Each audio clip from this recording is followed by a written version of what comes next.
Hi friends, electronics corporation of India limited ECIL நிறுவனம் வந்து பார்த்தீங்கன்னா வேலைவாய்ப்பு நோட்டிஃபிகேஷன் வந்து வெளியிட்டிருக்காங்க.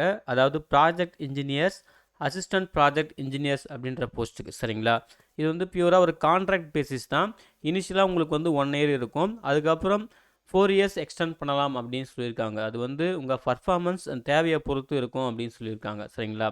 பியூராக கான்ட்ராக்ட் பேசிஸ் தான். அதுக்கப்புறம் இந்த டேபிள் வந்து பார்த்தீங்கன்னா என்ன போஸ்ட் கேட்டகரி, அந்த போஸ்ட் கேட்டகரிக்கு எவ்வளோ வேக்கன்சி, அது என்ன டிபார்ட்மெண்ட்டில் வருது, அதுக்கப்புறம் எக்ஸ்பீரியன்ஸ் ப்ரொஃபைல் ஏதாவது தேவைப்படுதா அப்படின்னு சொல்லிட்டு டீட்டெயில்டாக டேபிளில் கொடுத்துருக்காங்க. அதாவது குவாலிஃபிகேஷன் வந்து பார்த்தீங்கன்னா இவங்க சொல்லியிருக்கிற அந்த பிரான்ச்சுக்கு ECE, CSC, IT, mechanical, civil அப்படின்னு சொல்லிட்டு வேரியஸ் பிரான்ச் சொல்லியிருக்காங்க. அதாவது பிஇ பிடெக் ஃபுல் டைம் படித்தவங்களும் சரி, அதுக்கப்புறம் டிப்ளமோ வந்து பார்த்தீங்கன்னா டிப்ளமோ போஸ்டிங் மட்டும் ஏபிஇ அப்படின்னு சொல்லிட்டு இருக்கும். பிஇ பிடெக் வந்து பார்த்தீங்கன்னா பிஇ, அதாவது ப்ராஜெக்ட் இன்ஜினியர் அப்படின்னு சொல்லிட்டு இருக்கும். டிப்ளமோக்கு மட்டும் ஏபிஇன்னு சொல்லிட்டு இருக்கும், அசிஸ்டன்ட் ப்ராஜெக்ட் இன்ஜினியர் அப்படின்னு சொல்லிட்டு. அவங்களுக்கு மட்டும் 5 வேகன்சி. ஓகேங்களா? ஸோ ஓவராலாக ஒரு 40+ வேகன்சி இருக்குது. அதில் டிப்ளமோக்கு மட்டும் 5 வேகன்சி சொல்லியிருக்காங்க. ஸோ டிப்ளமோ வந்து பார்த்தீங்கன்னா எலக்ட்ரிக்கல், எலக்ட்ரானிக்ஸ் மட்டும் தான் அதில் சொல்லியிருக்காங்க. ஓகேங்களா? ஸோ நீங்கள் இந்த தெளிவாக அந்த டேபிளை கிளியராக செக் பண்ணிக்கோங்க. என்ன போஸ்ட்டு, என்ன குவாலிஃபிகேஷன், என்ன பிரான்ச் நீங்கள் படிச்சிருக்கீங்க, அதுக்கான எக்ஸ்பீரியன்ஸ் ப்ரொஃபைல் என்ன அப்படின்னு சொல்லிட்டு இந்த டேபிள் கிளியராக பார்த்துக்குங்க. அது ரொம்ப நல்லது. ஓகேங்களா? அப்புறம் இந்த டேபிளில் தெளிவாக சொல்லியிருப்பாங்க, ப்ராஜெக்ட் இன்ஜினியருக்கு வந்து பிஇ பிடெக் வந்து படிச்சிருக்கணும்னு சொல்லிட்டு. எக்ஸ்பீரியன்ஸ் வந்து மினிமம் 3 இயர்ஸ் தேவைப்படுது. மேக்ஸிமம் ஏஜ் லிமிட் வந்து பார்த்தீங்கன்னா 33 வயசு அப்படின்னு சொல்லியிருக்காங்க. ஓகேங்களா? அதே போல் அசிஸ்டன்ட் ப்ராஜெக்ட் இன்ஜினியர் ஏபிஇக்கு வந்து பார்த்தீங்கன்னா டிப்ளமோ தான் வந்து குவாலிஃபிகேஷன். ஸோ அவங்க சொல்லியிருக்கிற பிரான்ச்சில் நீங்கள் டிப்ளமோ முடிச்சிருக்கணும். அதே போல் 1 இயர் வந்து எக்ஸ்பீரியன்ஸ் இருந்தால் போதும்னு சொல்லியிருக்காங்க. மேக்ஸிமம் ஏஜ் லிமிட் வந்து பார்த்தீங்கன்னா 30 வயசுன்னு சொல்லியிருக்காங்க. பிஇ பிடெக் வந்து பார்த்தீங்கன்னா இயர் வைஸ் வந்து பார்த்தீங்கன்னா அந்த சேலரி எவ்வளோ இருக்குன்னு சொல்லியிருக்காங்க. 40லேருந்து 55,000 வரைக்கும் ஒரு மாதத்துக்கு இருக்குன்னு சொல்லியிருக்காங்க. அதுக்கப்புறம் டிப்ளமோக்கு வந்து பார்த்தீங்கன்னா 25,506 அப்படின்னு சொல்லியிருக்காங்க ஒரு மாதத்துக்கு. சரிங்களா? அதே போல் நீங்கள் வந்து பார்த்தீங்கன்னா மினிமம் ஸ்கோர், ஓகேங்களா, உங்கள் அகாடமிக்கில் மினிமம் ஸ்கோர் வந்து பார்த்தீங்கன்னா 60% வந்து நீங்கள் செக்யூர் பண்ணியிருக்கணும்னு சொல்லியிருக்காங்க. எஸ்சி எஸ்டி கேண்டிடேட்டுக்கு மட்டும் 50% சொல்லியிருக்காங்க. ஓகேங்களா? 50% இருந்தாலே போதும்னு சொல்லியிருக்காங்க. ஸோ மற்றவங்களுக்குலாம் வந்து பார்த்தீங்கன்னா 60%. இதையுமே நோட் பண்ணிக்கோங்க. இந்த டேபிள் வந்து கிளியராக பார்த்துக்குங்க. ஓகேங்களா? அதே போல் மேக்ஸிமம் ஏஜ் லிமிட்டில் வந்து ஏஜ் ரிலாக்ஸேஷனுமே இருக்குது.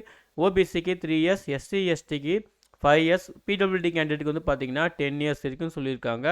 அதுக்கப்புறம் வந்து பார்த்தீங்கன்னா அப்ளை பண்ணுறதுக்கான ப்ரொசீஜர் கொடுத்துருக்காங்க. சரிங்களா? அது வந்து பாருங்கள், நீங்கள் www.ecil.co.in வெப்சைட்டில் போயிட்டீங்கன்னா இந்த ஜாபுக்கு அப்ளை பண்ணுறதுக்கான ஒரு அப்ளிகேஷன் ஃபார்ம் இருக்கும். அதை நீங்கள் டவுன்லோட் பண்ணணும். டவுன்லோட் பண்ணிவிட்டு அதை கரெக்டாக ஃபில் பண்ணிவிட்டு கூடவே வந்து பார்த்தீங்கன்னா செல்ஃப் அட்டஸ்டட் ஃபோட்டோ காப்பி கொடுத்துருக்காங்க நம்ம லிஸ்ட்டு.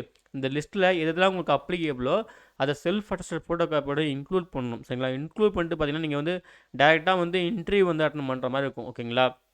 ஸோ அந்த அப்ளிகேஷன் ஃபார்மோட ஒரிஜினல் சர்டிஃபிகேட்டு, அதுக்கப்புறம் செல்ஃப் அட்டஸ்டட் ஃபோட்டோ காப்பீஸ் எல்லாமே வந்து பார்த்தீங்கன்னா இன்க்ளூட் பண்ணிவிட்டு நீங்கள் என்ன பண்ணணும்னா இன்டர்வியூக்கு வந்து வர மாதிரி இருக்கும். ஸோ அதுக்கான லொக்கேஷன்ஸ் கொடுத்துருக்காங்க. ஓகேங்களா? Corporate learning and development centre, Nalanda complex, electronics corporation of India limited, DIFR road, ECAL post, Hyderabad 500062 சொல்லிட்டு. ஓகேங்களா? ஸோ இந்த லொக்கேஷன் நீங்கள் வந்து இன்டர்வியூ போகணும்னு சொல்லியிருக்காங்க.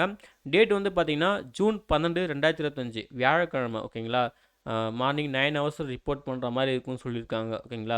செலெக்ஷன் மெத்தட் வந்து பார்த்தீங்கன்னா ஏபிசி இந்த 3 ஃபார்மேட்டாக பிரிச்சிருக்காங்க. அதுக்கு ஏற்ற மாதிரி மார்க் வெயிட்டேஜும் பிரிச்சிருக்காங்க. சரிங்களா? ஸோ ஃபஸ்ட்டு ஏ வந்து பார்த்தீங்கன்னா உங்கள் அகாடமிக் குவாலிஃபிகேஷன், அதுக்கு வந்து 20% வெயிட்டேஜ் போயிடும் சொல்லியிருக்காங்க. பி வந்து பார்த்தீங்கன்னா உங்களுக்கான எக்ஸ்பீரியன்ஸ். ஓகேங்களா? எக்ஸ்பீரியன்ஸ் வந்து எப்படி இருக்குது, ஸோ அதுக்கான மார்க் சொல்லியிருக்காங்க. ஓகேங்களா? அதையே வந்து பார்த்தீங்கன்னா 30 வந்து பிரிக்கிறாங்க. ஓகேங்களா? எக்ஸ்பீரியன்ஸு, அதுக்கப்புறம் ப்ராஜெக்ட் இன்ஜினியருக்கு ஒரு 30, அசிஸ்டன்ட் ப்ராஜெக்ட்னு சொல்லிட்டு ஒரு 30ன்னு சொல்லிட்டு டபுளாக பிரிக்கிறாங்க. ஓகேங்களா? அதாவது ஃபஸ்ட்டு ரோ வந்து பார்த்தீங்கன்னா பிஇ பிடெக் படித்தவங்களுக்கு, செகண்ட் வந்து பார்த்தீங்கன்னா டிப்ளமோ படித்தவங்களுக்கு. ஓகேங்களா? ஸோ அதையும் வந்து பார்த்துக்குங்க. இது வந்து பி வந்து பார்த்தீங்கன்னா உங்கள் எக்ஸ்பீரியன்ஸ் பேஸ் பண்ணி உங்களுக்கு மார்க் அவார்ட் பண்ணுவாங்க. ஓகேங்களா? சி வந்து பார்த்தீங்கன்னா ஃபஸ்ட் நாள் இன்டர்வியூ, அது வந்து பார்த்தீங்கன்னா 50 மார்க். ஸோ இந்த மாதிரி தான் வந்து வெயிட்டேஜ் வந்து கொடுத்துருக்காங்க. இந்த வெயிட்டேஜ் பேஸ் பண்ணி தான், இந்த 3த்தையும் பேஸ் பண்ணி தான் உங்களுக்கு வந்து ஃபைனல் அந்த மெரிட் லிஸ்ட்டே ப்ரிப்பேர் பண்ணுவோம் அப்படின்னு சொல்லியிருக்காங்க. அதையும் வந்து பார்த்துக்குங்க. ஓகேங்களா? அகாடமிக் எக்ஸ்பீரியன்ஸ்லாம் வந்து நாட் அலோடு அப்படின்னு சொல்லியிருக்காங்க. கன்சிடர் பண்ணிக்க மாட்டோம் அப்படின்னு சொல்லியிருக்காங்க. ஓகேங்களா? ஒன்லி அவங்க என்ன எக்ஸ்பீரியன்ஸ் கேட்டிருக்காங்களோ அது ரிலவெண்ட்டாக தான் நீங்கள் முடிச்சிருக்கணும். கட் ஆஃப் டேட் வந்து பார்த்தீங்கன்னா எலிஜிபிலிட்டி கிட்டே எல்லாத்துக்குமே வந்து பார்த்தீங்கன்னா அந்த நீங்கள் வாக்கிங் இன்டர்வியூ போகிறீங்க இல்லையா, அந்த டேட் தான் அப்படின்ற மாதிரி சொல்லியிருக்காங்க. ஓகேங்களா? செலெக்ஷன் டேட் அப்படின்னு சொல்லியிருக்காங்க. அதுக்கப்புறம் வந்து நீங்கள் ரிஜிஸ்ட்ரேஷன் வென்யூக்கு வந்து பார்த்தீங்கன்னா morning 9 AM to 11:30 AM report பண்ணியிருக்கணும் அப்படின்னு சொல்லியிருக்காங்க. ஸோ அதுக்கப்புறம் நாங்கள் அலோவ் பண்ண மாட்டோம். இதுக்கு இந்தியன் சிட்டிசன்ஸ் யார் வேணாலும் வந்து அப்ளை பண்ணலாம், ட்ரை பண்ணலாம் அப்படின்னு சொல்லியிருக்காங்க. அவ்வளோதான் ஃப்ரெண்ட்ஸ். இதுதான் வந்து பார்த்தீங்கன்னா இசிஐஎல் நிறுவனம் அறிவிச்சிருந்த project engineer, assistant project engineers இந்த வேலைவாய்ப்புக்கான முக்கியமான விவரங்கள்.